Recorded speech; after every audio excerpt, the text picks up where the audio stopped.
Boa tarde, meus alunos. Hoje nós vamos trabalhar o conteúdo sobre a população mundial, né? Nessa aula e na próxima aula nós vamos trabalhar esse conteúdo, hein? Então, quando nós falamos de população, a população é um conjunto de indivíduos que habita determinado local, região, país ou mundo. A população ela apresenta características, diversidade e distribuição desigual pelo mundo. Há uma ciência que estuda a população que é chamada de demografia, tá? Então, a população, o estudo da população, algo muito importante para os governos, para a sociedade, conhecer a população e entender como essa população é constituída, né? Bom, nessa aula de hoje nós vamos entender um pouco sobre o crescimento e a distribuição da população mundial, tá?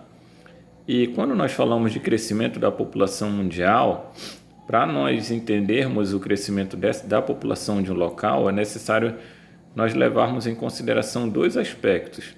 O primeiro é o crescimento vegetativo da população, que é a diferença entre o número de pessoas que nasce, que é chamado de taxa de natalidade, e o número de pessoas que morrem, que é chamado de taxa de mortalidade, tá? A diferença entre a natalidade, ou seja, os nascimentos e as mortes, representa o chamado crescimento vegetativo, que é o principal fator que leva ao crescimento da população de um local, tá? E outro fator que leva ao crescimento da população de um local é o chamado saldo migratório, que é a diferença entre o número de pessoas que sai e que entra em um local, tá? Então, esses dois fatores são os principais, são os dois que explicam o crescimento da população em um determinado local. Bom, até o século XIX, a população mundial ela crescia num ritmo muito lento, porque a medicina era pouco avançada, o atendimento médico hospitalar não era bom, tá? Mas a partir do século XX, com os avanços na medicina, na saúde pública, principalmente através de campanhas de vacinação e a erradicação de muitas doenças, a população passou a crescer no ritmo bem mais acelerado. O número de mortes passou a cair e as pessoas passaram a viver mais. Então, isso provocou em muitas partes do mundo o crescimento da população nesses locais, tá? Aqui nós temos uma tabela com os países mais populosos do mundo, tá? Então, aqui nós temos a China em primeiro lugar com 1.379 bilhões de habitantes. Em seguida, nós temos a Índia, os Estados Unidos, a Indonésia e o Brasil é o quinto colocado, tá? Aqui nós temos o mapa. Quanto maior o círculo, mais populoso é o país. Os dois maiores círculos aqui representam a China e a Índia, tá? O Brasil está aí em quinto, tá? Bom, e essa população cresceu no mundo e se concentrou principalmente no decorrer do século XX nas cidades, tá? Então, houve um processo que nós chamamos de urbanização, crescimento da população urbana, tá? E essa população urbana, ela cresceu principalmente devido a dois fatores, que foi a aplicação de tecnologias na agropecuária, o que liberou mão de obra do campo, a mão de obra do campo foi substituída por máquinas e muitos se deslocaram para as cidades. E o outro fator foi que muitas pessoas abandonaram o campo no decorrer do século XX em busca de melhores condições de vida no meio urbano, como, por exemplo, acesso mais fácil a serviços de saúde, educação, ao lazer, tá? Então, esses dois fatores contribuíram para a chamada urbanização, o aumento da população urbana nas cidades. Esse fenômeno de deslocamento de pessoas do campo para as cidades ficou conhecido como êxodo rural, tá, gente? Então, o êxodo rural ele acabou provocando um grande crescimento populacional e territorial de muitas cidades. Muitas cidades tiveram um crescimento vertiginoso de suas populações e de sua ocupação territorial, tá? Aqui a gente tem um mapa, essa imagem, dois mapas na verdade. Essa imagem vocês têm no livro das cidades das principais aglomerações urbanas do mundo na década de 70 e atualmente. Vejam como mudou radicalmente. Nós temos, principalmente no continente asiático, diversas cidades com grandes aglomerações urbanas. Mas vale ressaltar que parte da população mundial, em vários países, ainda vive em maior número na zona rural. Tá? Então a gente tem países na África, na Ásia, em que boa parte da população vive no meio rural. Não é o caso da maior parte do mundo. Na maior parte do mundo a população vive em áreas urbanas. Tá? No caso dos países mais desenvolvidos, a população rural ela é bem pequena. E às vezes muitos questionam como essa população rural consegue suprir de alimentos a população urbana desses países mais desenvolvidos.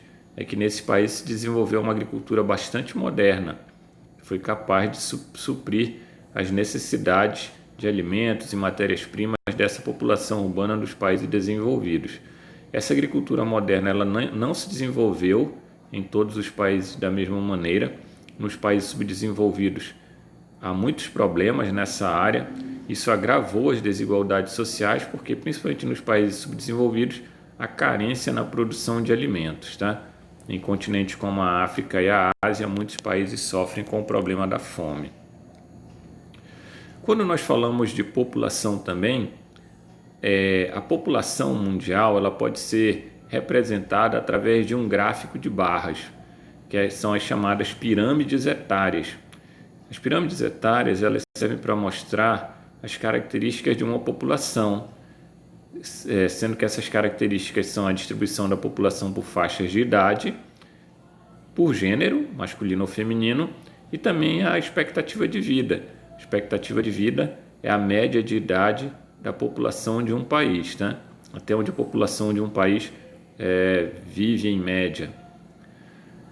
Através de uma pirâmide etária, é possível nós verificarmos se a população de um país ela é predominantemente jovem, adulta ou idosa.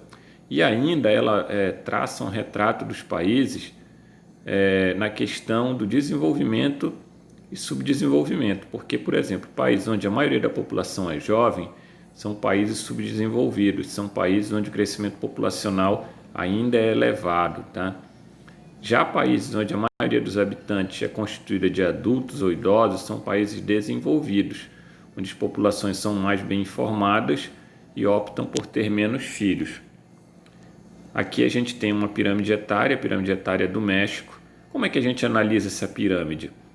A gente analisa da seguinte forma: a base da pirâmide, que é a parte de baixo, indica o número de jovens. Vocês veem aí no meio da pirâmide tem aí as faixas de idade, tá?